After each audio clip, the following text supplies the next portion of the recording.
Ito na ang mga balita sa labas ng bansa. Babala po sa mga manonood dahil matinding trahedya ang sinapit ng mga residente at turista sa boundary ng Nepal at Tibet, China.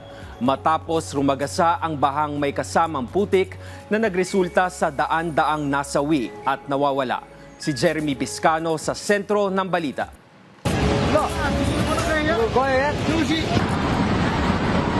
Tila eksena sa pelikula lamang makikita ang ganitong trahedya sa Himalayan border ng Nepal at Tibet, China nitong Miyerkules, August 26. Rumagasa kasi roon ang matinding pagbaha na may kasamang putik. Agad na sinira, binura at tinabunan ng bahang may lupa ang mga gusali, kabahayan at tulay sa lugar. Natabunan din ang mga pangunahing kalsada sa lugar at wala ring komunikasyon at supply ng kuryente.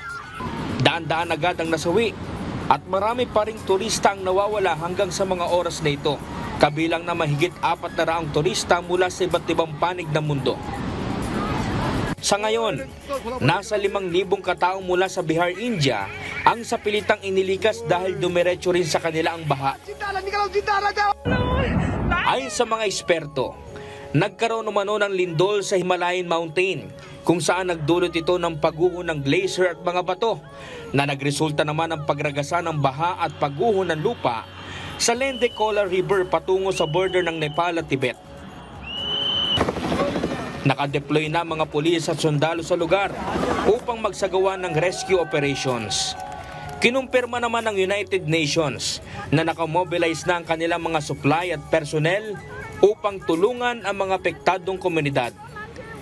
Jeremy Piscano para sa Bayan.